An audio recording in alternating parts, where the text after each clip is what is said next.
Shalom, shalom. All right, so this is going to be a video that's very needed, much needed in the times that we're living in right now. Because why? Because we're living in wickedness, man. We're living in a sinful world. As the Lord said in the Bible, the good book, he says the earth is given over to the hands of the wicked. It's not just here in America. It's not just, here in Babylon, but it's all over the earth. This wickedness is spreading, and it's spreading fast. But this video is going to be titled, as I titled it, What is to Come of Us? Right. And I put the U.S. because I'm talking about you know what, Babylon the Great. What is to come of us? Do not pray for this place. Right. According to the New Testament, we're going to see why we should not pray for this place. Right. This place of wickedness. Shalom, King. Shalom. But first and foremost, we're going to give all glory, honor, and praise to the Most High by the way of his Son, who's an instrument of salvation for the nation, and our high priest, our mediator, and our king. All right. I'm your brother Azrael from the hopeful elect. So let's get into it. All right. We're going to go to Isaiah 30 first to talk about confusion. Right. This is the book of Isaiah, chapter 30. We're going to talk about confusion. Right. Isaiah 30. Because a lot of people know when you wake up out of sleep, sometimes you wake up discombobulated. Right. Sometimes you wake up out of sleep and you don't know what's going on. Right. Sometimes you wake up out of sleep and you're mad. Think about when you were younger and people used to play pranks on each other. You might have a sleepover, or you might be with a sports team, or you might be just with some friends napping. Right. You might be fell asleep on the couch or whatever, and somebody throw a bucket of water on you. You know what I'm saying? You wake up kind of dazed, wake up kind of confused. You wake up kind of mad.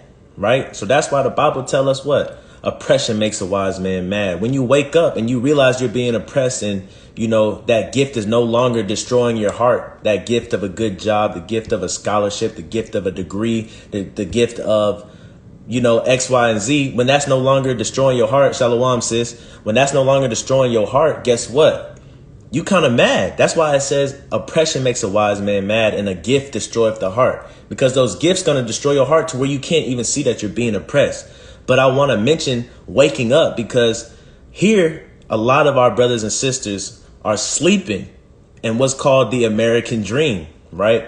They're sleeping in the American dream, and a lot of us is waking up. The Bible says we got spiritual eyes to see now and spiritual ears to hear, but blindness in part. There's a spiritual blindness in part that happened to the rest of our nation, right? And a lot of them, they can't see because they're living in an American dream. They're sleeping. Right. So what does it mean to come up out of sleep? It means to come up out of the lies. Right. Come up out of the ways. Come up out of all of the influence that is in this place. Right. So that's waking up out of sleep. And we're waking up out of that American dream. All right. So this video, like I said, is going to be reasons why we should not pray for this place. Do not pray for this place. And that's according to the New Testament, but we're going to get into that, right? This is the book of Isaiah chapter 30 and verse 1, talking about confusion. Because remember what I said, you wake up out of sleep, out of deep slumber. A lot of times you're confused. You don't know what's going on. You're confounded, right? So let's get this. Isaiah chapter 30 and verse 1. Shalom to everybody coming on as well. Woe to the rebellious children, saith the Lord, that take counsel, but not of me. Right. A lot of us, we have a problem. We don't go to the Most High. A lot of us was told from the Christian church and from grandparents and parents, don't question God. Right. But if you look and if you go through each book in this text, right, you'll see that every mighty person, man and woman, always question the angels. They always question God. They always question to make sure that they was what? That this was real. Pray for strength to endure, right? Because we got to endure to the end. Because, hey, look, the world is so wicked, we can see that the end is near, right? It says, you take counsel, but not of me. Everybody goes to YouTube, right, to find a life coach. Everybody goes to a book that they have a favorite author, but nobody goes to the book of books, the text of texts, right? Nobody goes to the master teacher. So let's keep reading.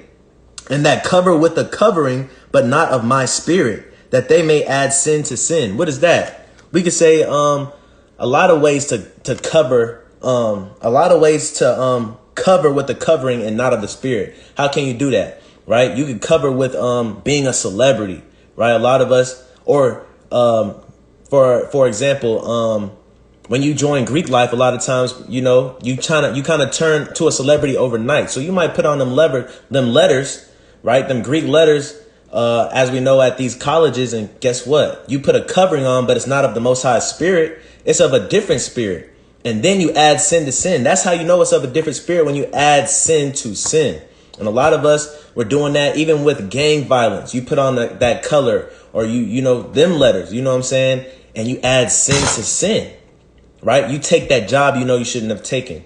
You add sin to sin. All right. Verse 2, that walk to go down into Egypt. Now, a lot of this was going on now, happened, you know what I'm saying, in the election time. In the election time, a lot of us, or I know a lot of Israelites, people that were awakened to the truth and know who they are according to the Bible, we did not vote, right? Because of what Deuteronomy tells us, that we shouldn't put nobody over us that's not of our brethren, right? Anybody else is going to be an oppressor. You're picking the best of two evils. So guess what? We're not going to pick them at all. For example, if you had to choose between getting your butt beat, right, and getting your butt beat, right, and losing your job, both of those is terrible. So guess what? You're not going to pick either of them. So that's why we didn't vote. But all of this is what's going on now in the world. It dates back to elections, and not just the election with Joe, but the election with Obama as well.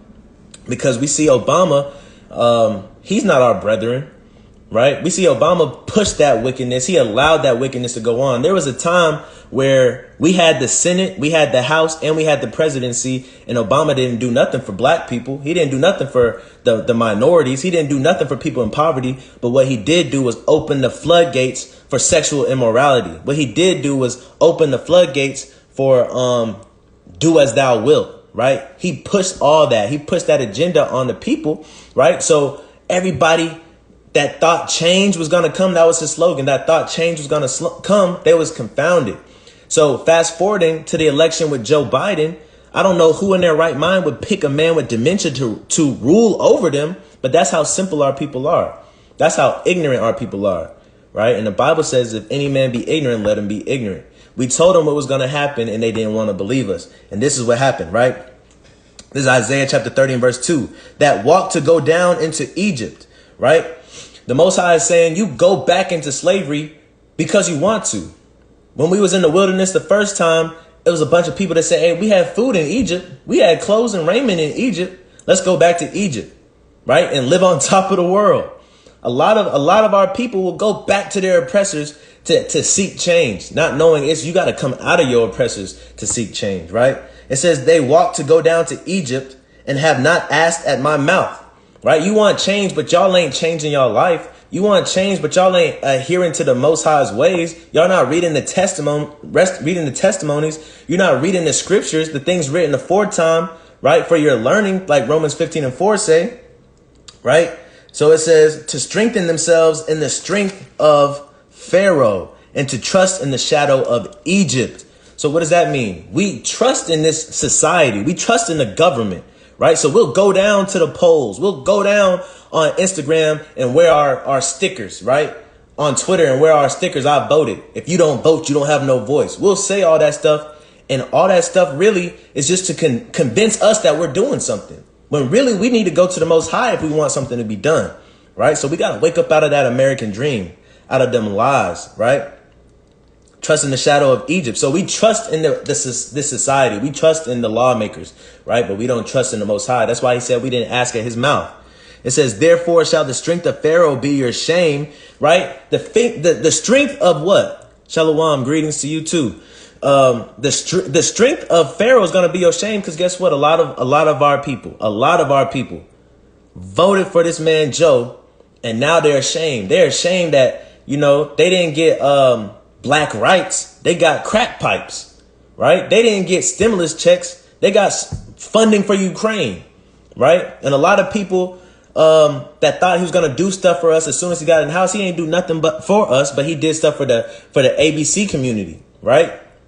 And so that's why it says, therefore shall the strength of Pharaoh be your shame. This ain't nothing's new under the sun. Our people did this before. When Babylon was coming to take over, and we were afraid in the book of Ezekiel, meaning in the book of Jeremiah. What do? We didn't listen to Jeremiah, even though Jeremiah told us the truth, but we went back to Egypt and thought Egypt was going to save us.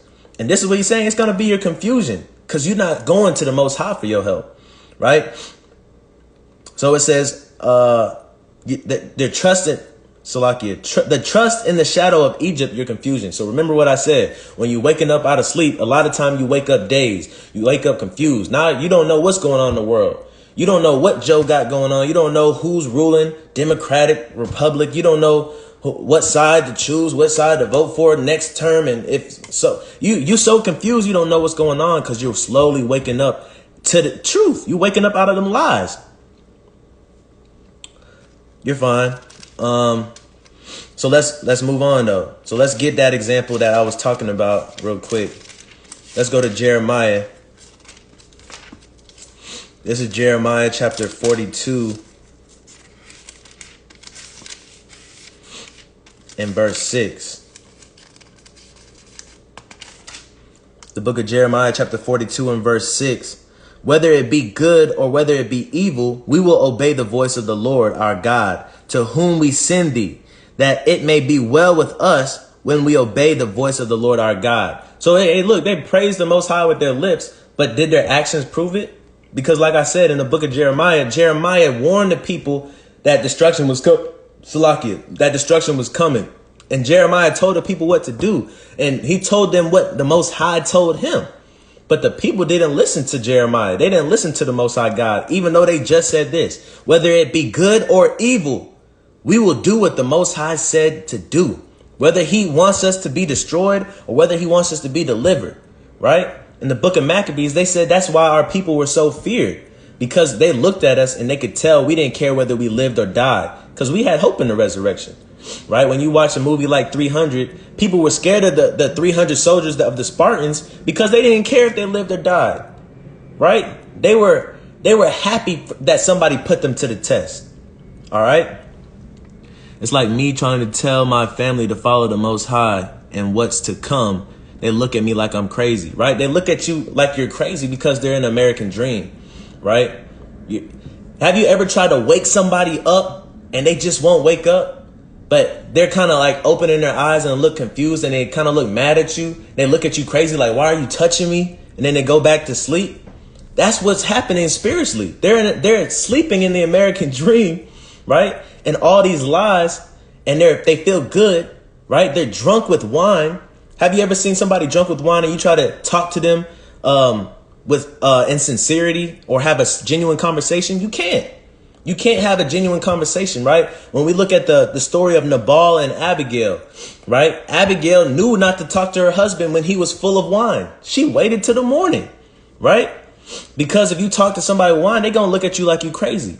You talk to somebody that's intoxicated, they're going to say stuff that's crazy, right? They're not going to see what's actually in front of their face. So yes, our people are drunk with the wine, and yes, our people are sleeping, and they're confused. They're mad. They're angry when you try to wake them up, shake them up. They don't want to be woken up out of their sleep. All right. So let's go to Jeremiah 42 and verse 9. Let's see what happened. And said unto them, thus saith the Lord, the God of Israel, unto whom ye sent me to present your supplication before him. Right. Salakia. Right. So Jeremiah is saying, OK, this is what the Most High God said. Since y'all want me to go and y'all said whether it be good or evil, I'm going to go to the Most High for y'all. Verse 10, it says, if you will still abide in this land, then will I build you and not pull you down. And I will plant you and not pluck you up. For I repent me for the evil that I have done unto you. So the Most High God was like, look, I'm going to make it all right. Yes, it's scary, but if you just endure to the end, everything's going to be OK. Right. Verse 11. Be not afraid of the king of Babylon, of whom ye are afraid. Be not afraid of him, saith the Lord, for I am with you to save you and to deliver you from his hand. So he's saying, hey, look, I'm the one that got the answers. I'm the Lord of hosts. The Lord of hosts means what? I'm the Lord of armies. I control your enemies. I control you. I control everything that goes on this earth. So don't be afraid of man, right? Because when you fear anything besides the Most High God, because we're supposed to do what? Fear God and keep his commandments. If you fear anything else, you give power to that thing. And that's idolatry. Because now you fear something else. You don't fear the Most High God, right? Let me get this real quick. They're too comfortable. They rather conform than to change, right?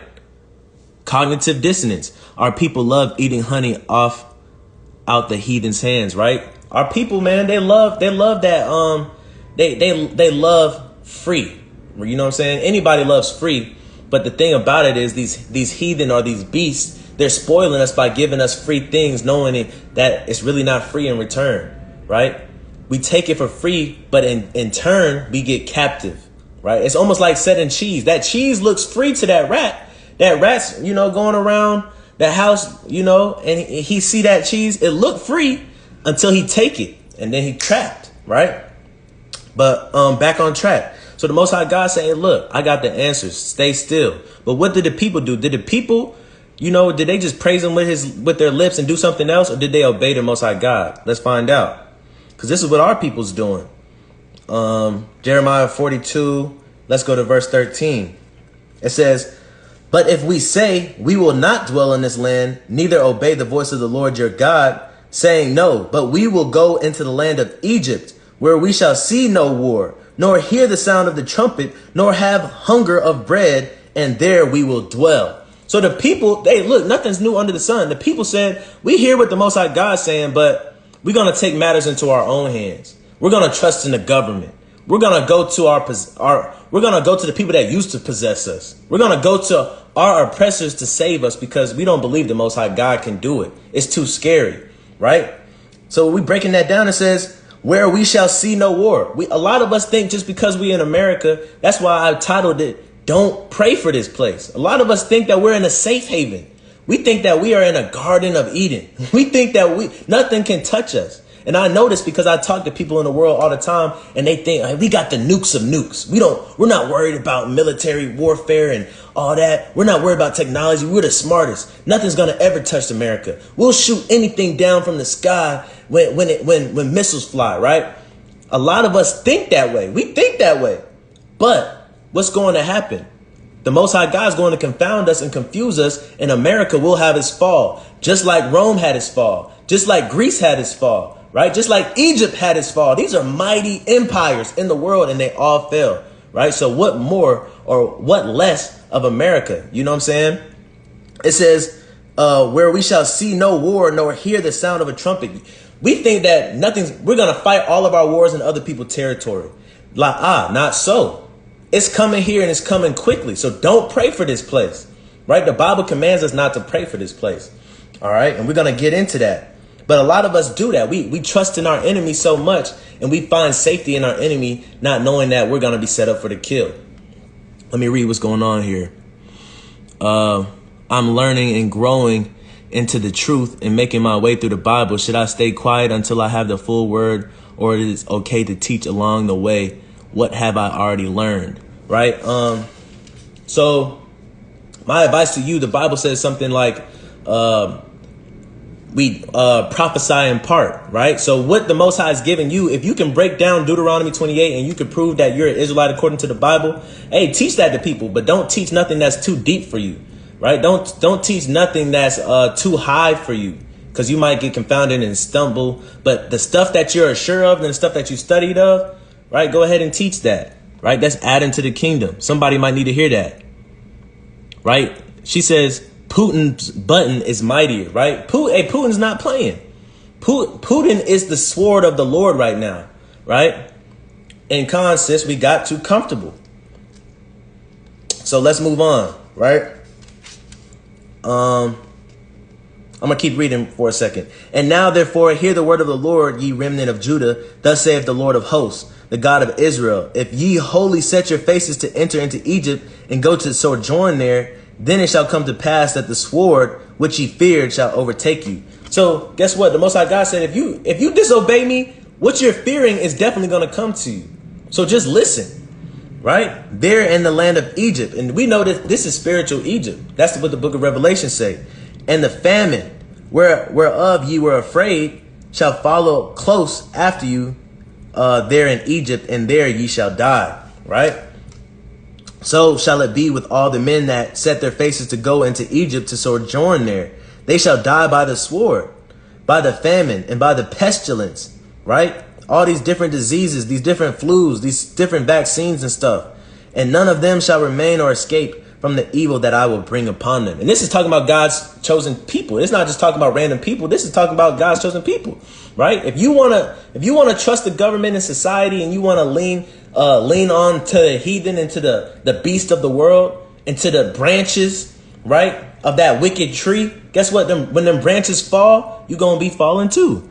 Thank you for Ezekiel Post. Was just reading Lamentations and going to it now. World broken down. Con, we gonna, kind of go into not quite Ezekiel tonight, but it's gonna all tie into exactly what we read in what I read in Ezekiel a few days ago. Con, agreed. So check this out though. So I want to prove to y'all that the Bible repeats itself 24/7, right? In different chapters by different prophets. All right. So what we just read here, we finna read in some other places, right? Isaiah 13 and 15.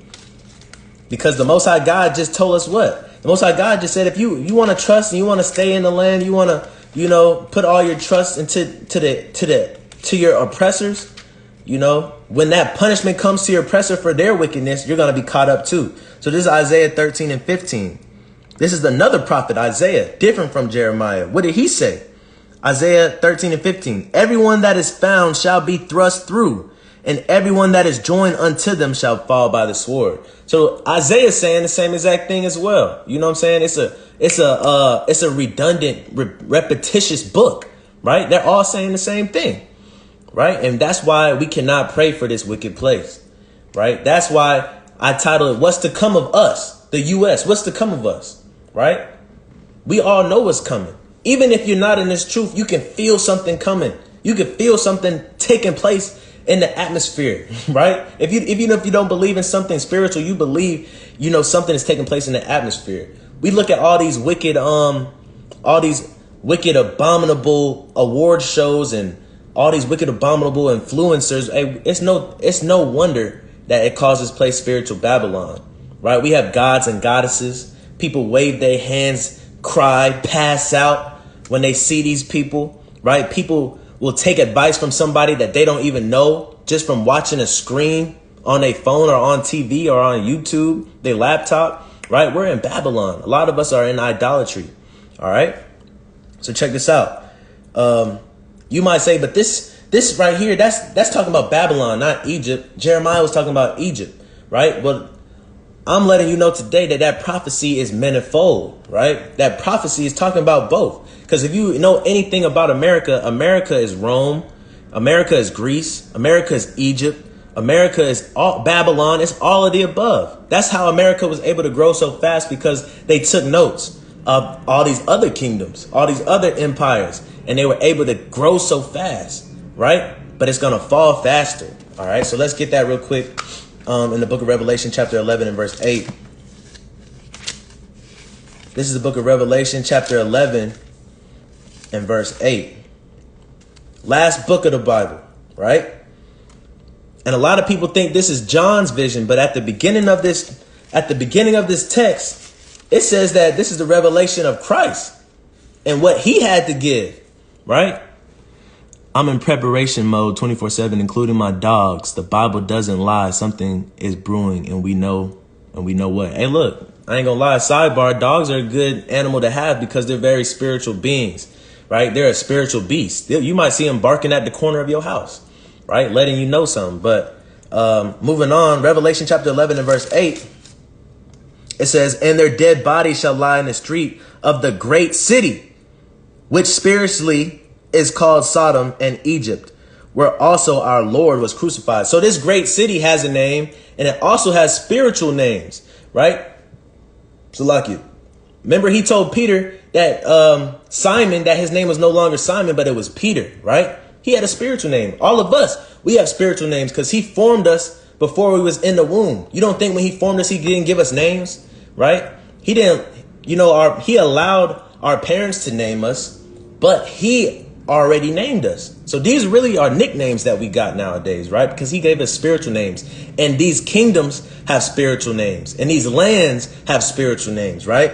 But the key part to look here is this. It says the great city. So if you know anything about Revelation, it's a recurring theme of what that great city is, and that's Babylon. So we know that great city is Babylon, right? It says which spiritually is called Sodom and Egypt. So that Babylon is Sodom and Gomorrah. That's how wicked this place is. Sodomy. And it is Egypt, right? That great empire that oppresses the children of the Most High God, that won't let them go, right? So that's a beauty to the world that everybody comes to, right? Where also our Lord was crucified. So check this out, right? Check this out. Revelation 18. We're going to prove that this great city, right? If we just keep reading through the book, it's going to tell you who that great city is, right? This is Revelation 18 and 10, right? And it says, standing afar off from the fear of her torment, saying, alas, alas, that great city, Babylon, that mighty city, for in 1 hour is thy judgment come. So we know that this is talking about America, because that first Babylon was given to the Persians and the Medes. Then after that, the Assyrians. Then after that, so on and so forth. But this Babylon is going to be left desolate, right? This Babylon is that great city. But we know, as the wise proverb says, as the mother is, so is the daughter. So just because this is the daughter of Babylon does not make it Babylon the Great. They're one and the same. Since I came into the truth, I learned that my name is a Hebrew name. It means great happiness. Hey, and the Most High kind of ordained a lot of us to have Hebrew names without even knowing it, right? A lot of us came into this truth and found out that our names were Hebrew, right? So the Most High, hey, he operates, man's goings are of the Lord. So how can a man understand his own way, right? Proverbs 20 and 24. But moving on, right? Let's go to Revelation 18 and 2. The book of Revelation, chapter 18 and 2. And he cried mightily with a strong voice, saying, Babylon the great is fallen, and become the habitation of devils, right? Deceivers, and the hold of every foul spirit, right? Nothing but foul spirits. Put on my story about the Met Gala. Nothing but foul spirits is going to these award shows. Nothing but foul spirits is watching these award shows as well. When you at home, you heated up some food, sit crisscross applesauce in front of your TV to watch this wickedness, to watch these wicked influencers. You got a foul spirit that's on you as well, right? They're influencing you. They're taking your time. You're putting all your attention on them, right? Worshiping them without even knowing it. In a cage of every unclean and hateful bird. What does it mean by a cage of every unclean and hateful bird, right? If we're a dove, right? If a dove represents purity, guess what? You have different eagles and scavengers and ravens. You got all these other birds that are hateful, that prey, right? And you see these other nations, what do? They prey on the weak. They sit back and then they look at what's going on. They weigh out their options and they attack, right? And America has done that times 10. We got military bases in everybody's country. We're meddling in everybody's business, right? We attack the weak and we make covenants with the strong, right? Every hateful bird, every unclean bird will see this big tree that America has, and they'll come and make nests, as Ezekiel says. They'll make nests in her branches, right? And be a part of that tree, be a part of that system, right? And help that tree to blossom.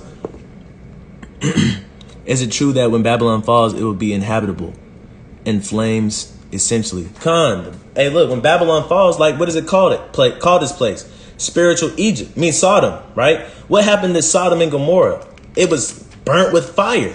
So it's not just calling this place that just to call it. No, this place got to get cleansed, right? The whole earth belongs to the Most High. So wherever sin is, hey, look, that sin has to be cleansed, right? Numbers 35 tells us that the land is defiled with blood, and the only way to cleanse it is by the people that shed that blood, right? And so this place is going to end up like Sodom and Gomorrah because of all the sodomy, and it has to be cleansed. We weren't able to stay in our land. The Most High God scattered us, like he keeps saying in Jeremiah, like he keeps saying in Ezekiel, right? He scattered us. He's going to bring us back, but he scattered us. Why? To give our land rest from all the wickedness that we was doing. So he had to leave that land desolate. That's why no herbs grow there. That's why he says we're going to have to rebuild and replant, right, when we get back to that estate. But to answer your question, right, let's go back to Isaiah 13.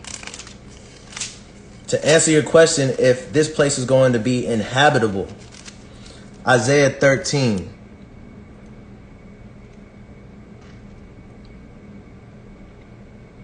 Bear with me real quick.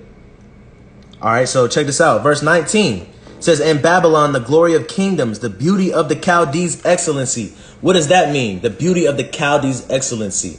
That means the Chaldees, right? Well, the Chaldeans lived in the land of the Chaldees, right? Abraham was living in the land of the Chaldees before he went into Egypt. All right. So a lot of people, we see the burning bush with Moses, but a lot of times there was already burning bushes. You know what I'm saying? There was a lot of sorcery going on. The Chaldees' excellency, the Chaldees were sorcerers, right? When you look up that word and you start looking up the people in that land, they were sorcerers, right? Even in Egypt had people to cast down their rods as well to turn into snakes. They were sorcerers. They had power and spirits too, right? So it's calling Babylon the beauty of the Chaldees. What does that mean? That means there's mass sorcery going on here. You can make people believe that they're being attacked by a virus that they can't see, right? Just because you keep repeating it over and over and over again on the news.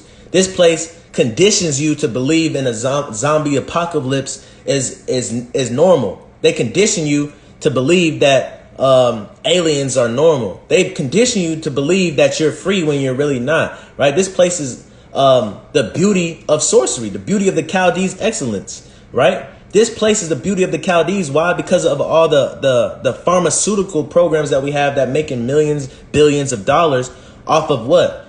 Mixing chemicals together. That's sorcery. Mixing chemicals together in potions, right? And feeding it to people. All right. So that's what it's talking about here. Shall be as when God overthrew Sodom and Gomorrah, right? It says Babylon's going to be as when God threw Sodom and Gomorrah. So like I said at the beginning, do not pray for this place. We're getting to it, but the Bible tells us not to pray for this place, right? In the New Testament, right? It says when God threw Sodom and Gomorrah. So what happened to Sodom and Gomorrah, right? He threw hail. He threw fire that burnt that place up. You can go there today and wipe your finger on the ground and get sulfur. All right. Verse 20 is the point, though. It shall never be inhabited. So this point right here, GMO food is sorcery, right? How can you make something not have a seed anymore when it had a seed, right?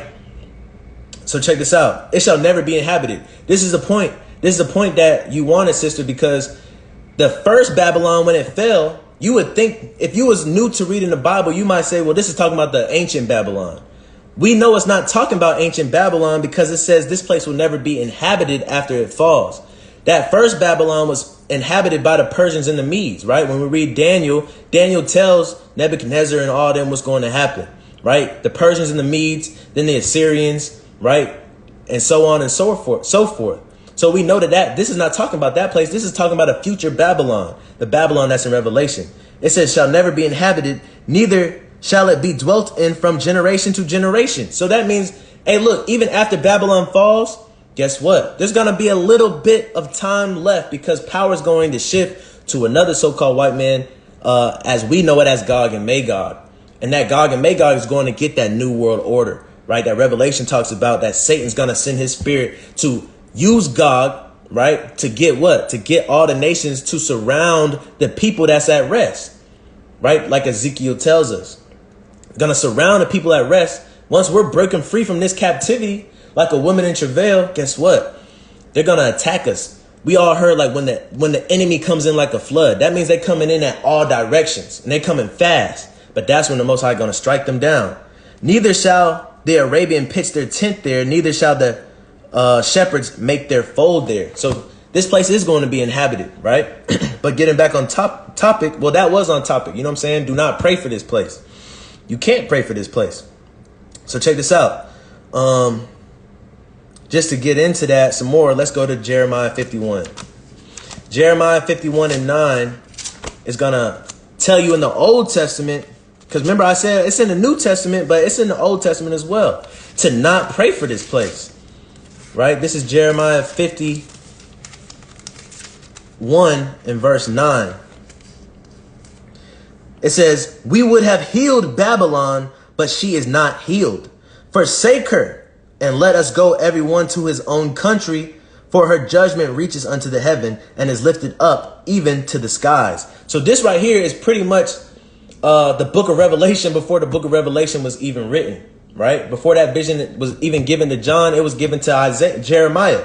It says, "We would have healed Babylon," meaning, hey, we hear your prayers, and if it would have been so from the beginning, because you're just living in the shadow of everything that's to come, we would have healed Babylon. But we're not going to heal Babylon. So it says, forsake her, right? But she is not healed, meaning don't pray for her, right? Forget about her. It says, forsake her, meaning forget about her. Stop praying for her. Stop wishing this place would linger on so you can raise a family. Stop thinking that this place is going to be here forever and you can plan your 10-year whatever it's called. You know what I'm saying? You have to wrap your mind around the fact that this place is falling. I've been watching a lot of news, a lot of Fox, a lot of CNN. By the way, it's really a lot of folly. You know what I'm saying? It's not even the news no more. It's really blog talk, the way that these people bring out the news.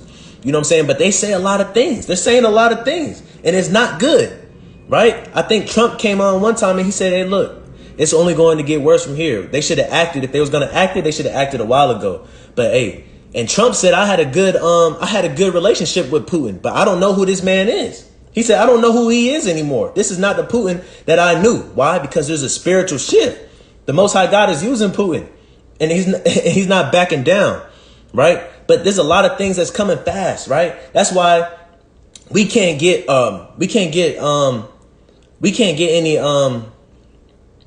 any money from slavery and oppression. We can't help the homeless here, but we can send trillions of dollars other places. We can let more people come into our country, right? But we won't let the Haitians come in, but we'll let the Afghans come in, right? Because why? They want to keep our people low, and they know this place is going to fall. So check this out. It says, we would have healed Babylon, but forsake her, and let us go everyone into his own country. Now we can't go into our country yet.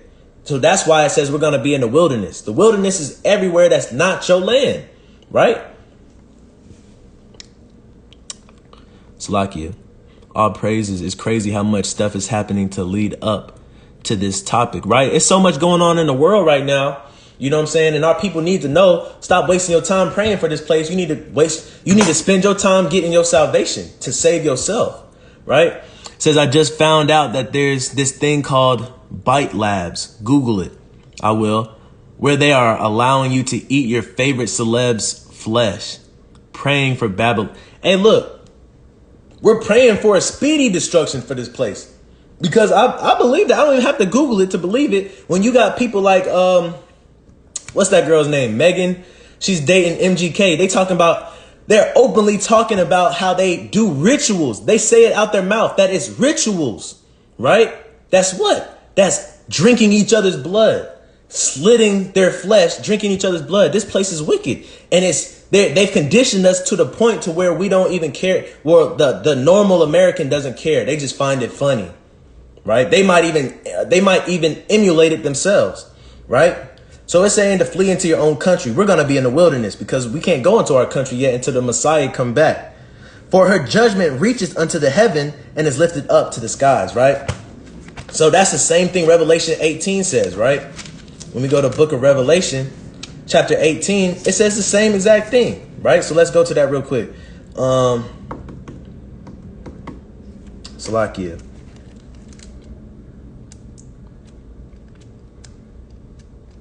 $18 and what? Was it 15? No. 16. Saying, alas, alas, that great city. Salakia, that's not what I want. We'll just start at verse 2. And he cried mightily with a strong voice, saying, Babylon the great is fallen, is fallen. What? Don't pray for her. Forsake her, right? And has become the habitation of devils and the hold of every foul spirit of the cage of every unclean and hateful bird. right? Let me, where's the point that I want? Verse 4, and I heard another voice from heaven saying, come out of her, my peoples, right? So forsake her, right? As Isaiah said, everybody that's found is going to be thrust through. Jeremiah just says, flee every man to his own country, right? Forsake her.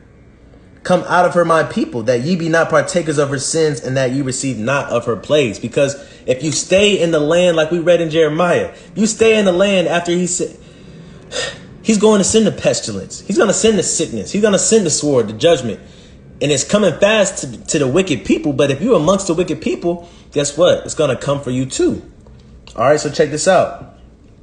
So I know coming from the Christian church, or coming from somebody that thought they had good morals, or that God was all love, or if you just had if you had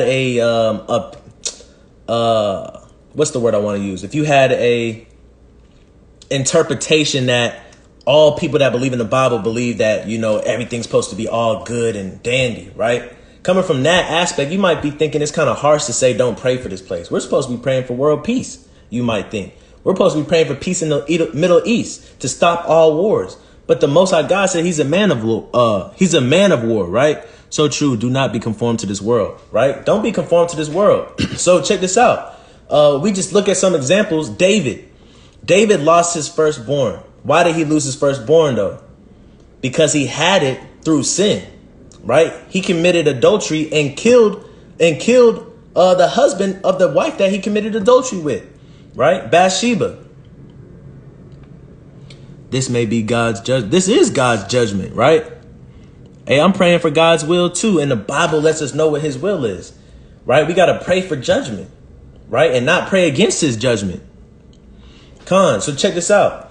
So David, he was mourning, crying, weeping, right? And all the people was mourning, crying, and weeping for him, right? Because his son got very ill and very sick. But when his son died, David wiped his tears and, you know, he moved on with life, and everybody's like, what's going on? Why aren't you weeping or mourning anymore for your son? He just passed. I just told you bad news, right? And David was like, hey, look, God did it already. And that's why we can't pray for something that's already destined to happen. This place was just like David's first son, right? This place was born through fornication. It was born through rape, rob, and murder. It was born through sin. So guess what? This place has the same end as David's firstborn son did, right? You can't pray for this place. Let's go to Wisdom of Solomon real quick. Let's head to Wisdom of Solomon. You know, if you're new in the truth, get you an Apocrypha. You know what I'm saying? Start reading the Apocrypha.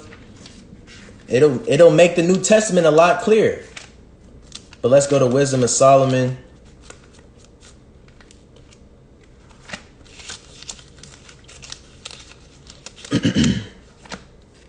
Three and 18. If people would just read the Torah, they would see that the Most High does not play, right?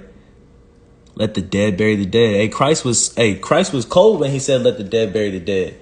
There's another disciple that said, hey, look, I want to follow you, but I just got to go say farewells to my people because I don't know how long I'm going to be gone. The Most High said, hey, look, I don't have no family. The foxes have holes, but I don't have no place to sleep, right? Christ and the Most High God, his Father, they some terribly great people, beings. You don't want to mess around with them, right? But anyway, this is Wisdom of Solomon, chapter 3 and verse, what I say? The brother got it down, the water for the scribe, 3 and 18. This is the book of Wisdom of Solomon, chapter 3 and verse 18. It reads, did I say 18? I said 16, but if I did say 18, Slakia. 16, Wisdom of Solomon 3 and 16. As for the children of adulterers, they shall not come to their perfection, and the seed of an unrighteous bed shall be rooted out. Right? So this place was unrighteous seed, right? And it was from adultery, so it's got to be rooted out of the earth. This place got to be inhabitable, right? Desolate. They OG. The Catholic Church teaches to be gentle and always forgiving, loving everyone, not knowing that the Most High doesn't play that, right? And the Catholic Church is really all of these denominations come from that Catholic Church. That's why you'll have a program when you walk in and you have the ushers. That program is based off of what? It's based off of mass service from Catholics, because all of them just broke off the Catholic Church and try to spin it, but they all the same thing, right? John 17:9, he don't pray for Con. And I got another one coming up. Don't spoil it, please. Please don't spoil it, because that's gonna be the dagger for this lesson, right? Because we should not pray for this place. But like Wisdom of Solomon 3:16 says, as for the children of adulterers, right? Babylon was the children of an adulterer. She's the daughter of Babylon. She's the daughter. Her mother was the queen of adulterers, right? You can read about her in Proverbs 7. This place is Proverbs 7. All right. So guess what? This place has got to be rooted out. Thus saith the Lord. That's through the precepts. The hatchet for this lesson. The hatchet. Is that like an axe? Yeah, it's the hatchet, man. It's going to cut asunder. You feel me? But it's going to cut to the heart for all those that want to hope in America or Babylon, or hope in the US of A. So check this out. What do I want? Let's go back to Revelation real quick. Right? The book of Revelation, chapter 18. It says 18 and what do I want? 3. For all the nations have drunk of the wine of the wrath of her fornication. So remember what happens. If you're a child and you're born of adultery, right? If you're born of sin, you got to be rooted out. Or else that generational curse, that iniquity is going to keep going. It's going to keep, you know what I'm saying? So that's why the Most High had to make us of no remembrance, to wipe us clean, right? To get all that excrement out of there, right? So fornication, all these places fornicate with this nation, right? And the kings of the earth have committed fornication with her, and her merchants of the earth are waxed rich through the abundance of her delicacies, right? So a principle of the Bible is that if you're born through sin, you have to be rooted out. Now, if you go back and read Ezekiel, I believe it's like 16 or 17, it'll tell you that the son of a sinful man, if he learns from what his father did, that son can be redeemed. That son can save his life, right? From learning from the mistakes. That's called wisdom. All right. So, you know, just in case anybody's watching and being like, man, well, my parents weren't married. I was born from prostitution. I was born from, guess what? You have the power to change that, right? That's why Isaiah 58 tells us that we're going to be repairers of the breach. We're going to break up the foundations of old, right? We might have had that master's name. You might have been Joe Johnson III, right? And you thought you was going to have a kid and name him Joe Johnson IV. But ripping up that foundation and saying, you know what? I honor my forefathers before me, but we got to rip that name up out of us and let's give him an Israel name, right? Break the cycle. That's what it literally is, breaking the cycle. Let's go to that real quick. In Isaiah chapter 58. Cause I love that, man. I want it. That's a name for a camp. Repairs of the breach. You know what I'm saying? So this is Isaiah chapter 58 and verse 12. It says, and they shall be of thee, and they that shall be of thee shall build the old waste places. So all the old broken down buildings and temples, guess what? We're going to build those back up. Thou shalt raise up the foundations of many generations. Right? And when you build up those old waste places, that's causing to remember them again, right? Because they're waste because we forgot them. It was wasted out of our mind. But now that we remember who we are, now that we remember where we come from, now that we remember these places and the possessions that we had, we can rebuild those waste places, right?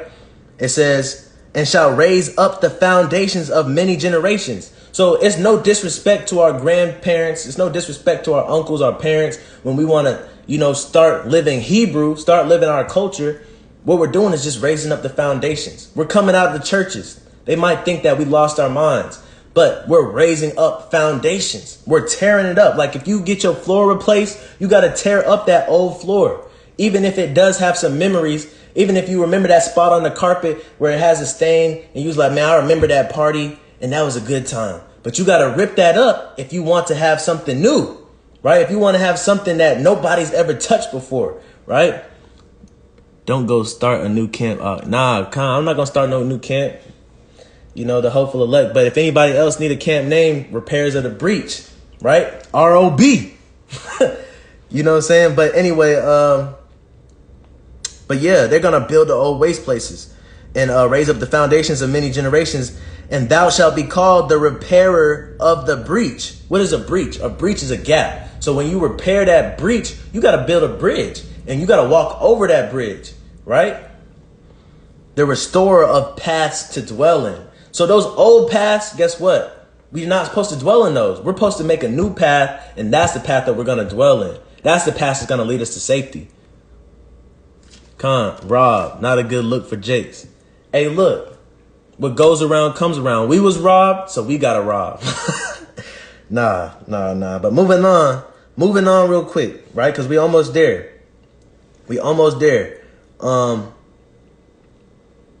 Let's go to, for example, so now we're getting to the meat of it, right? We know that this place has to go because they was born through sin, right? This place pretty much was founded off of the success of other people, of other nations that sin, right? Egypt, Rome, Greece, all these adulterous, all these idolatrous nations, right?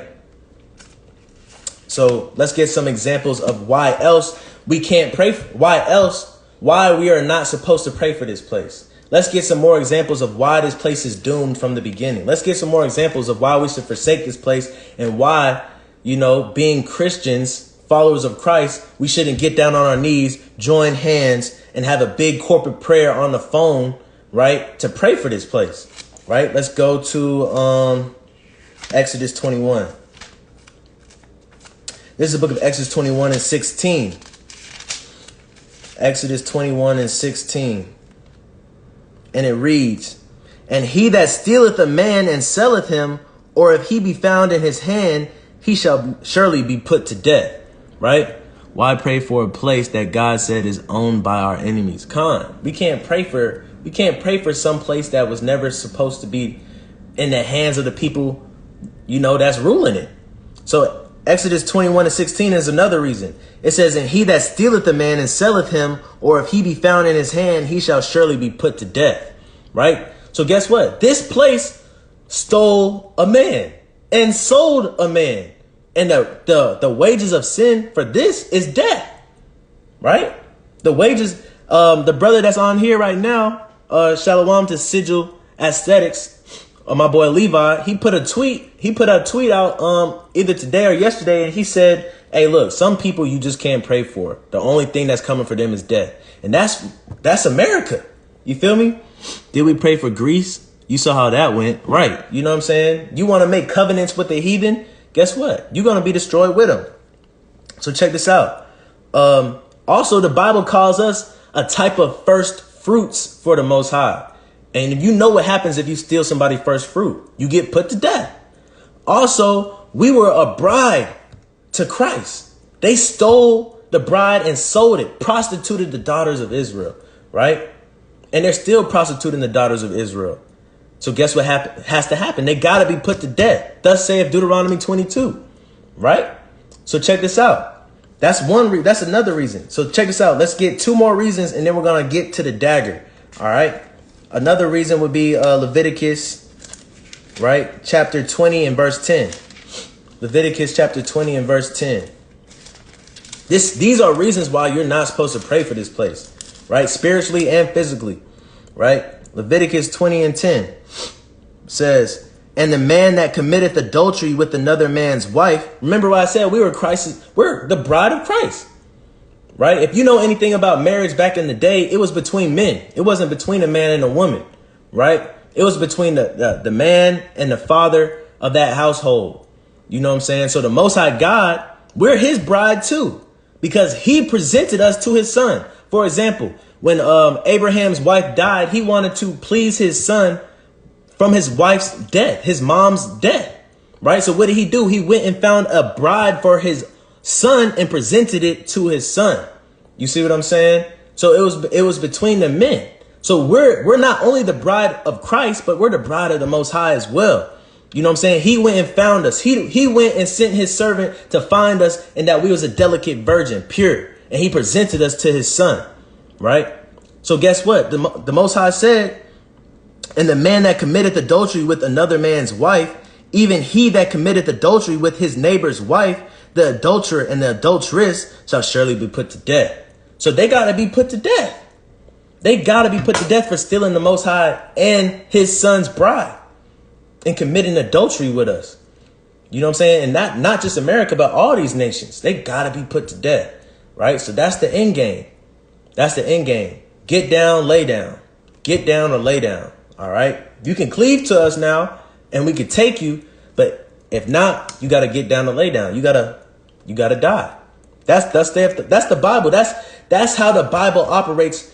You can't say it's just the Old Testament. You can't say we're in the New Testament. No, it operates all the way through. You go to Revelation 13:13. It says, "He that killeth with the sword shall be killed with the sword. He that leadeth in captivity will go into captivity." It's the same plot throughout this whole Bible. The same laws, the same regulations, right? So check this out. One more. Let's go to verse 13. This is another way. This is another reason why this place, we can't pray for it. If a man also lie with mankind as he lieth with a woman, both of them have committed abomination, right? They shall surely be put to death. Their blood, they shall surely be put to death. Their blood, they shall surely be put to death, right? I want to make emphasis of that. They're supposed to be put to death. Their blood shall be upon them. So what nation do you know is what? Forcing this to happen, right? You come from all these other nations, come here, and now you got feelings you didn't know you had. Now you're curious. Now you don't, all your life you just had a feeling, right? It's not even coming out the closet no more. It's just being on Front Street. You know what I'm saying? You could be what you want to be. And because this place pushes that, they got to be put to death, right? Because they push adultery, because they push vile affection, because they push prostitution, right? Thus saith the Lord. So let's get the dagger, right? Let's go to 1 John 5 and 16. 1 John 5 and 16.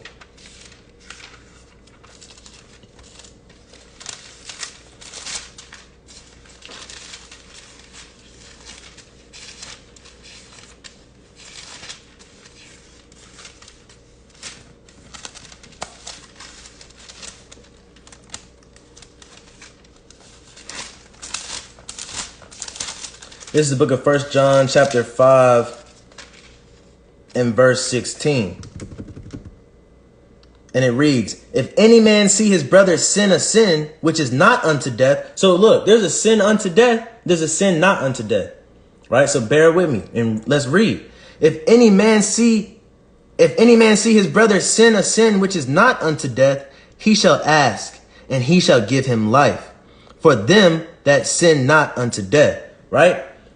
So guess what? When we see somebody sin a sin that, they just slipped up or they made a mistake, we're supposed to go into prayer. We're supposed to ask the Most High to forgive them, right? They don't know what they do. They did that in ignorance, right? Forgive them. The Most High, hey, give them life, right? Because it's not a sin unto death. It's not super, super wicked. Yes, you got classifications of sin. Yes, and this is the New Testament. Yes, you have classifications of sin. You have classifications of wrong and right? Hierarchies of wrong. Right? So guess what? It says, if any man see his brother sin a sin which is not unto death, he shall ask, and he shall give him life for them that sin not unto death. Right? So that's just a tiny sin. Maybe you lied in the heat of the moment, or maybe, you know what I'm saying? You didn't know that this substance had pork in it and you ate it. Right? Those are sins that's not really unto death. Right? But there's a sin that's unto death. Right? A sin unto death would be all those sins that we just read. They surely must be put to death. They surely must die. Their blood will be upon them, right? Homosexuality, right? That's an abomination. Committing adultery, right? Stealing somebody and selling them, Those are sins unto death. Let's see what happens about sins unto death, right? Reading on, it says, there is a sin unto death. I do not say that he shall pray for it. So the New Testament is telling us not to pray for those people that commit sins unto death. You see somebody steal somebody's wife and lay down with them, guess what? Know that judgment is coming.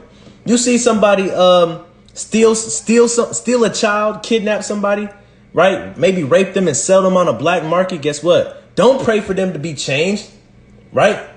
Something's coming for them. You see Lil Nas X, right? Promoting Satanism and with his shoes and promoting LGBTQ and doing lap dances and all that wickedness. Guess what? Don't pray for that, man. Thus saith the New Testament. Thus saith the Lord. Right? It says, if you see somebody commit a sin unto death, do not pray for them. In this place called America, Babylon the Great, spiritual Egypt, and Sodom and Gomorrah.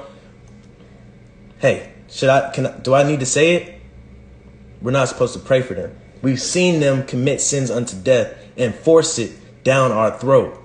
Right? Recently with the Met Gala. Right? So with that, I'm going to say shalom. Hope you were edified. Most High willing.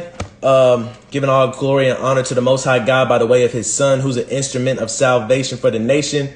Shalom.